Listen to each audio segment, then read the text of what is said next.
Chris and Dan show, what is up with you guys and gals? You never know what you're gonna get on this show. It literally could be anything. Today, it's actually something that might help your bottom line, and it's Chris. And we're not financial advisors. Don't do any of this shit we're gonna talk about. But we've got the gene investing expert. This guy at Gene Investing on Twitter. I've been following him probably all year. Anthony. Um, he's like the go-to source for CRISPR stocks, all the CRISPR stocks, CRISPR news. Anthony's a sharp dude, excellent Twitter or X account now. Um, his link will be underneath here to go follow him at Gene Investing.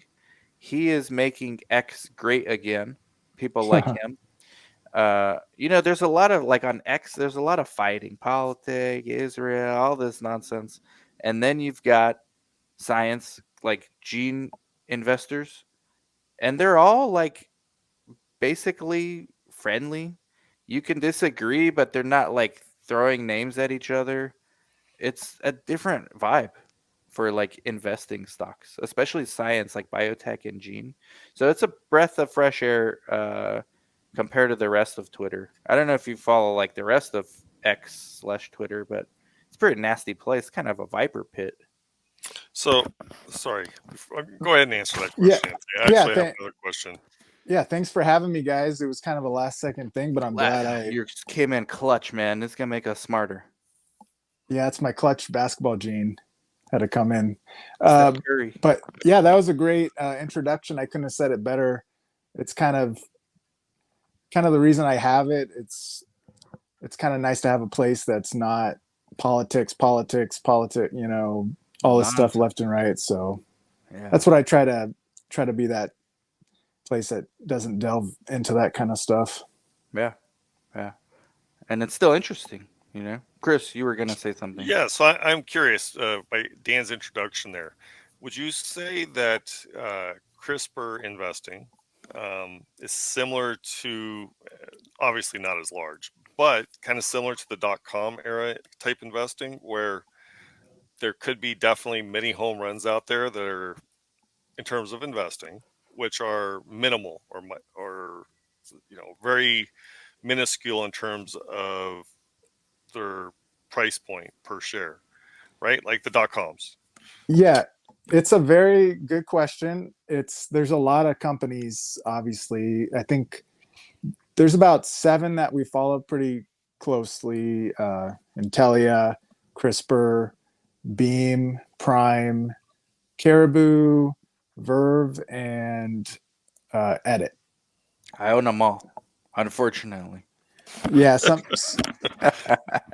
I used to own maybe half of them, but I'm down to just 2 right now. But that's all my money. It's all in. You're all in, like all asset class. Yeah, except my your home and stuff. Except my coin collection. All my stocks. Yeah, all my stocks. Yeah. Wow. Well, CRISPR's done very well over the last month. I'm looking at its chart right now. That's not one of the 2 that I have. Oh, damn.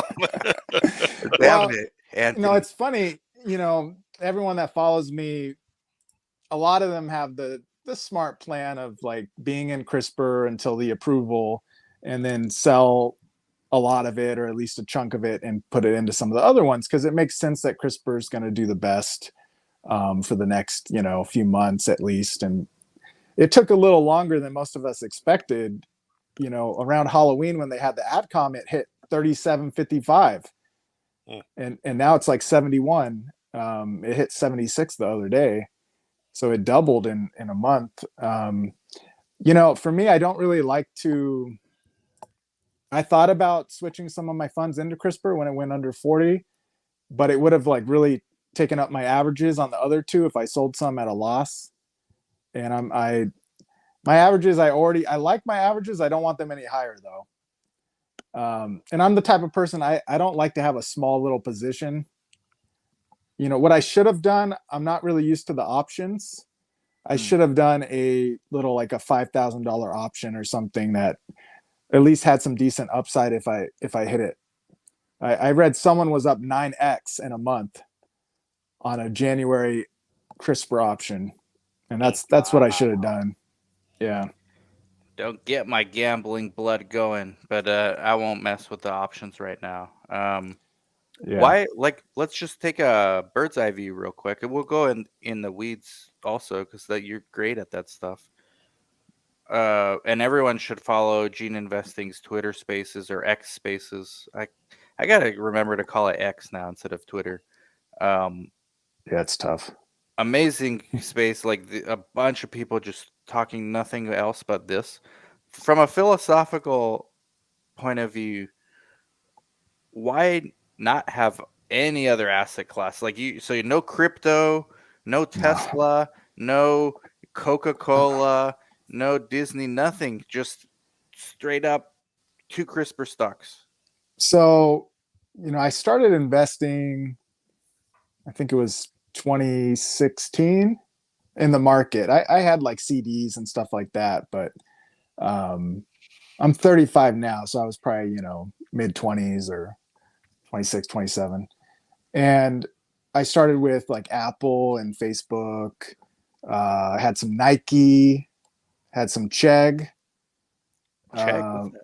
Chegg, it's been really murdered because of Chat GPT. It was like a online textbooks, and uh, it's like a big college thing. Everyone in college knows what Chegg is. Okay, okay. It's like homework help, and during COVID, it went crazy because Uh, everyone was just cheating off of Chegg. Interesting. Yeah, and Cheat- they, Sounds like a podcast. yeah, basically. So, and then it's kind of a funny story that you mentioned Robinhood earlier. So I had some of my money in Robinhood and some in somewhere else, and I was too cheap to pay for that Robinhood Gold Yeah, back yeah. in the day. And Tesla, before any of the stock splits, I had a Tesla, and I had been looking at it, and I wanted it at 30 billion market cap, and it hit 30 billion market cap at like 178. And it doesn't sound like a big discount right now, but that was before any stock splits. Right, So right. 178 was a big deal. Very, very cheap back then at 30 billion market cap. And Yeah, I it sent, went to like 1,500 a share, and then it split four yeah, ways. I forget what the market cap is at now, but it's probably 25x. The market cap's at 730 billion for Yeah, so it Tesla. was 30 billion when I sent for my money from the bank. Mm. It was Wow. 30 billion. So that's, So from about 30 to 25x, 700 bill, yeah, that's 25x, man. something like that. Woo. And it's not even, it was higher than that. It was over 30x, I think, at one point. Right, right. And the very next day, back then, if you didn't have Robinhood Gold, or even now, I think you can't buy stocks immediately. It takes like 48 hours. To clear, yeah. And that's not like that at my other places, like Vanguard and some of these other places. So the very next day, it went up 10% to 195 or something. And I said, screw that. I'm not, I wanted it at 178. It went up from 30 Wow. billion market cap to 33 billion. And I said, oh, that sucks. And I didn't get it. And So that's instead kind of of, 25x, you would have still got 25x. I don't think, yeah, I can't, I can't afford to think of it like that. Yikes, man. It's Okay, I too hear too you. I hear you. painful, too painful. So, and I drive a Tesla, so I'm reminded every day Shit. of that too. All right, So, man. But like yeah, in your IRA, you don't have to. Let's. All I have in my IRA is Tesla and Amazon. That's it, and I just keep funding those every year. Basically, I have a little CRISPR in there too. no, it's I just didn't want to sell. Intelia and Beam. Wow, and everywhere. So you're That, talking like not just your Robinhood, but like your IRA and everywhere. yep, So, Wow, yeah. this dude, you so better Chuck, be a CRISPR expert, Well, man. that's why I brought up that story about Tesla. It really missing out on that kind of home run. Shit. I started looking like, what's the next thing that I really think is going to be a 10x or something really big, Yeah. and I haven't found anything Respect, man. close to this. well, Yeah. that's Respect. what Warren Buffett and Charlie Munger say, right? Diversification's a horrible way to invest, right? Be familiar with 2, 3, 4 things, and that's all you invest in. And that's this dude right here. He's familiar. If there's Yep. anyone on X that's familiar, it's him. Yeah. hopefully, I think next year's going to be a good year. It's starting to rebound a bit. Like Hmm. I think I was down so bad about a month ago, and I'm probably up about 50% in the last month.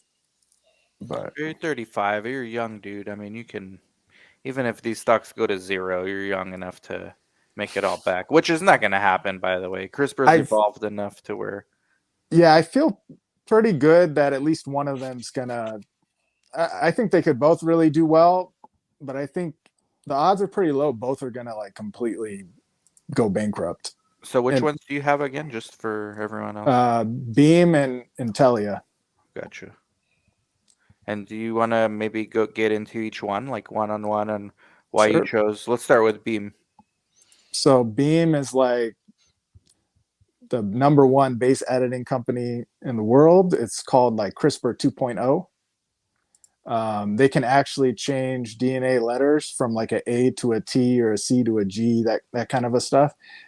These other CRISPR 1.0s, they cut, and it's more of a disruption, and it's not actually changing your DNA. What is it? Progeria. You guys are probably familiar with progeria. It's I'm like the not.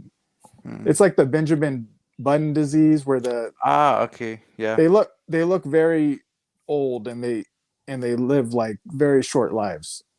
And that's just one simple. I think it's like an A that's supposed to be a T or something, um, which is crazy to look at someone like that, and it's just one DNA letter that got messed up along the line. Hmm. Um, so it's supposed to be a lot uh, safer because you're not having the cutting of the Sure. DNA. Um, and the company just started dosing people finally. Um, we haven't actually seen data from them, but there was a UK trial at a hospital. It's called Gosh, Hmm. and there was a big story. It's on my highlights on my profile.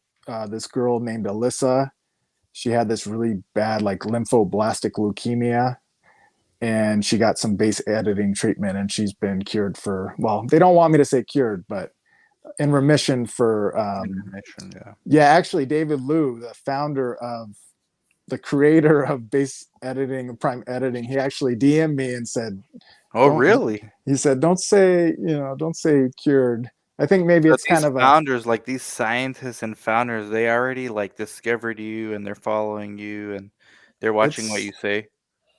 it's pretty crazy how many, like, I've already had a couple CEOs on my podcast, and I've only been doing it for about 3 months.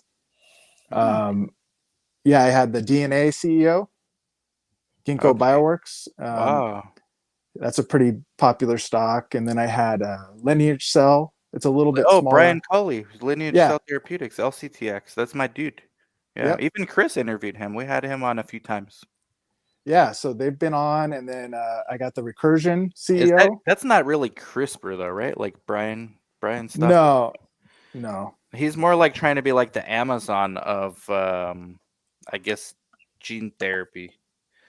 Yeah, they have a promising like a eye. Hmm. I forget Wet if it was wet. dry macular degeneration. Yeah, and a few other things they have going Yeah. on. Yeah, yeah. Brian's a good dude. I like that guy a lot. Yeah, yeah. I was, and then like the CEO of Beam follows me. Wow. Okay, The Anthony, you're gonna get sponsored soon by one of these guys. The oh, I don't care about that. I'd Sponsored rather, by Beam. Imagine that'd be sick.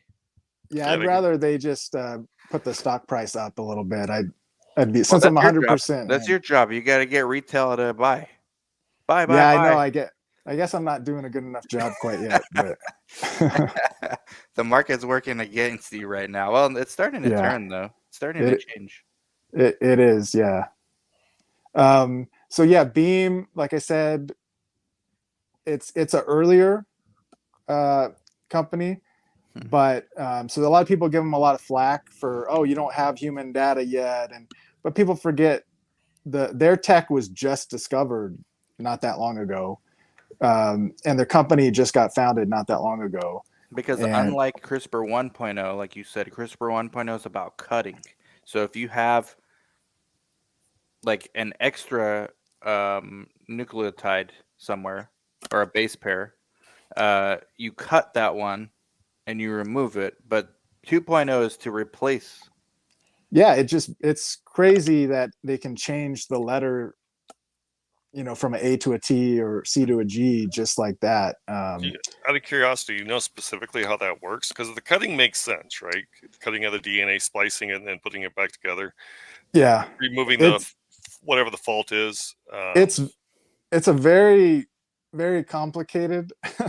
um, Basically, the CRISPR is still attached to what they put into the body, or they do sometimes ex vivo outside of the body. Like this exocell from CRISPR is outside of the body, which a lot of people thought, oh, that's a lot safer, which it is because you're not going right in. Eventually you're going to put it into the body, Mhm. but it's safer when you do it outside first. But NTLA, my other company, they've dosed about 100 people in vivo, and there's is CRISPR 1.0, and everything's been super safe.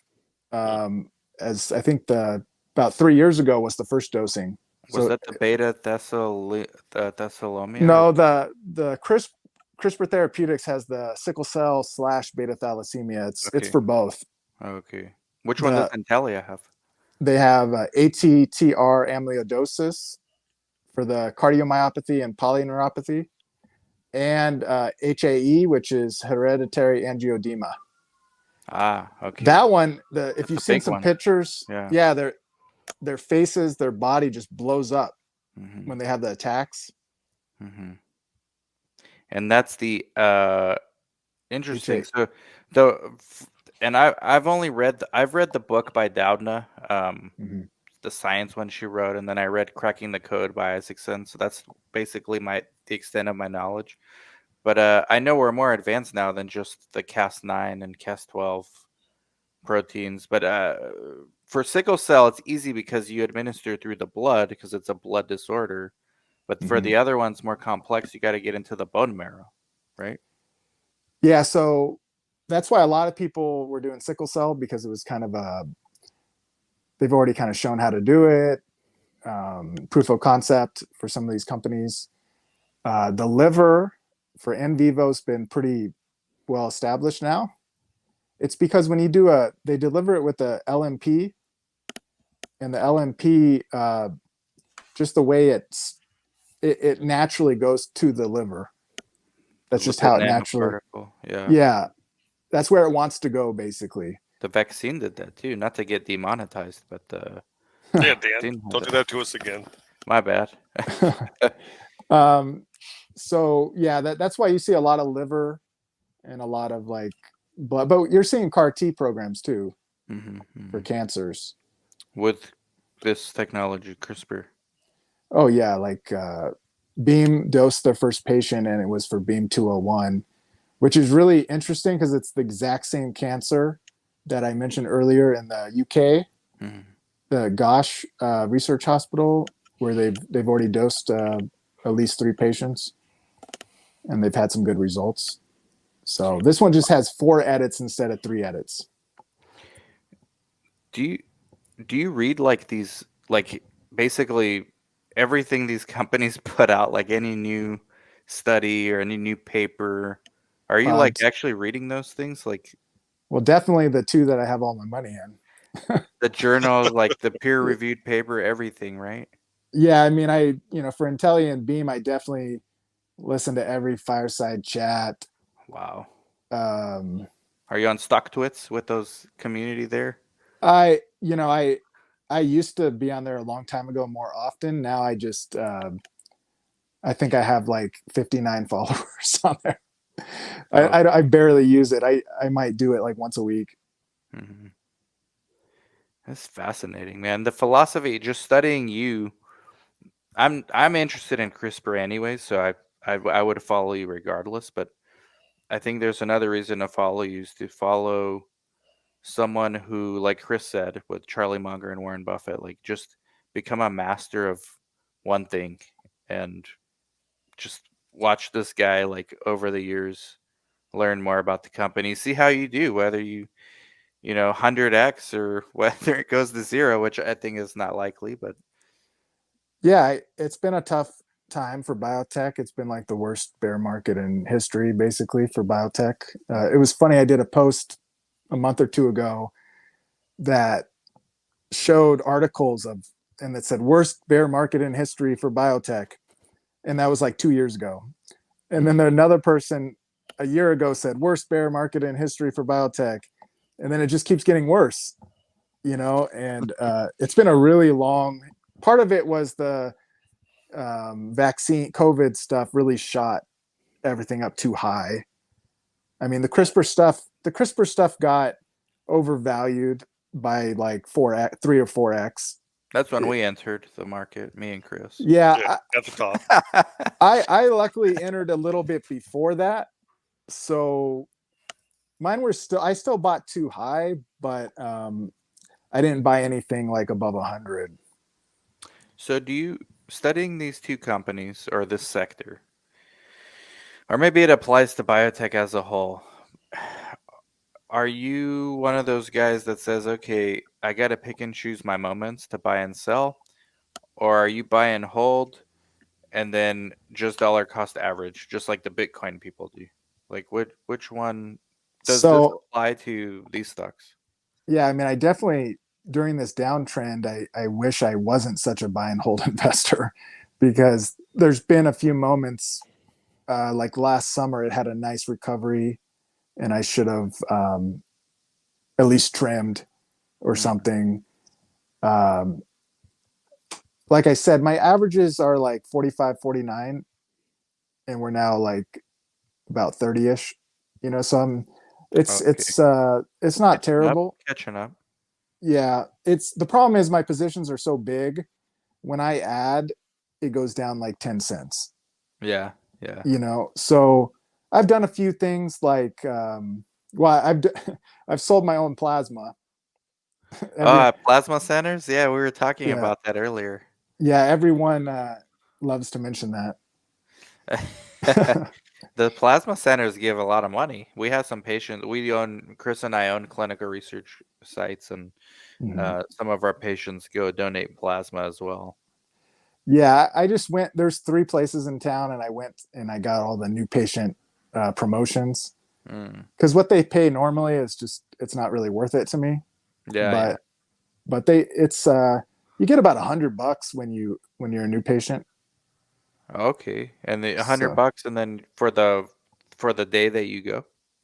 yeah, and it doesn't take that long. I mean, in the chair might be like an hour.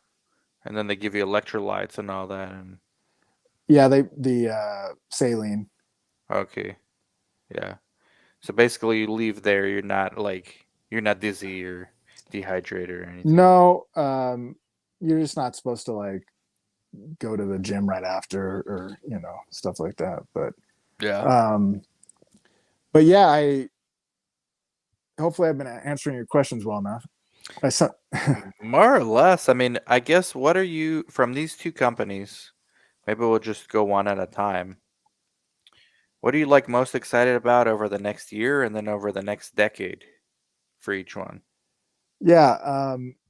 Oh, okay. Before I get into that, I kind of remembered you were talking about buy and hold versus dollar cost Buy average, and and hold versus DCA, because like I own Bitcoin and I don't sell it. The only times I sold it, every time I sold, I regret later, right? that's how it usually works. Yeah. Yeah. So now I'm just like, no, who cares what it does, up or down? Just every month, just, and I don't have like a discipline to where on the first of every month, I just do it when I feel like it. So I kind of time it within Mhm. the month, but my macro goal is like every month I want to put this amount into it, and then within that month I can pick and choose. Like, okay, I think this is like a good week to do it. So I've definitely been more of a like buy and hold, dollar cost average person. A few times when the stocks got really, like, one of them got hammered, I would take some off of one of them and put it into the other one. Kind of some sweet trades between the two of them, Hmm, and that's worked out to like gain a few hundred shares. I see. Um, some little tricks like that, but yeah, I do need to pull some out for a house at some point. Ah, So that's I'm important. Interest yeah, rate 8% now. yeah, Not that's for not, homes. For homes, it's like 6, I think. it's not fun. But no, it's like 8, isn't it? It's 8. I got an 8 for yeah, my car. I Man, got a Holmes. I got a really good rate on my car at a credit like educational credit union, Yeah, like 1.89. 1 point. Holy But shit. that was about a year and a half ago. Yeah, no. And they won't But do it for like these crazy ones now either. yeah, But okay, so DC, you do DCA, but you do swing trading in between. I guess between Beam and NTLA, do you like what excites you the most this year, and then versus in the next decade for each one? so this year's on, but we'll say by the end of next year. So uh, for Intelia, their two like lead programs have like $6 billion in peak revenue potential, and that's not just me saying it. That's like all these. I try not to listen to too many of the analysts, but when all the analysts and myself and Martin Shkreli, I've had him on the podcast You've too. had Martin Shkreli. Yeah. Yeah, Wow. yeah, and he wasn't even scheduled. He just popped in. He just On the popped in. space or on the Yeah, podcast? on the I call it like it's the spaces. Okay. Yeah, that was pretty. It was pretty funny. We were talking about really boring stuff that day, like the worst episode of all time. And then he came on, and one of my friends on X was talking about stupid like bonds or something, and I'm like, okay, shut up, shut up, shut up. And then I finally said, okay. I cut him off and said, I want to talk to Martin for a second. I never get to talk to him. So my friend DM'd me and said, oh my god, is that really Pharma Bro?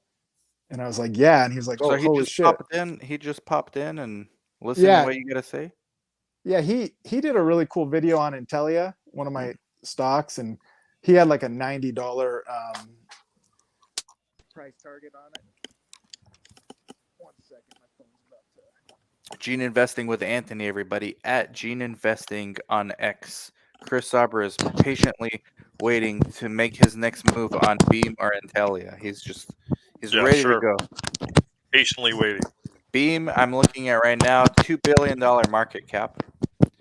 And then Intelia market cap 2.7. So they're around the same. Just for context, CRISPR market cap, the most mature one, is 5.6.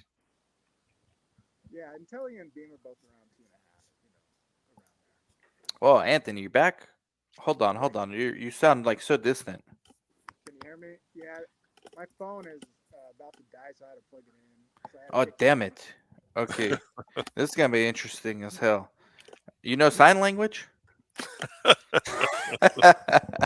yeah, usually this is funny. My first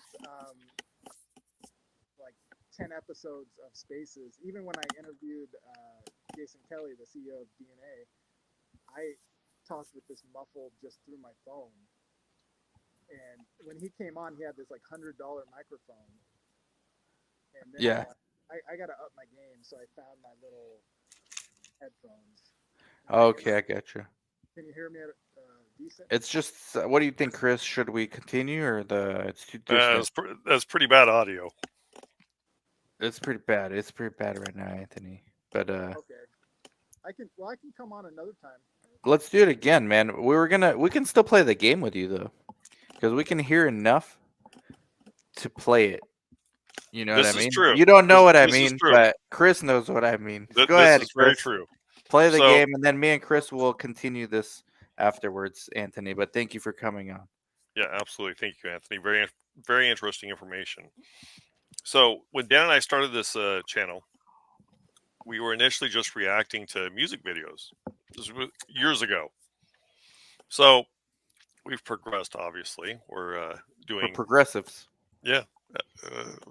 kind of.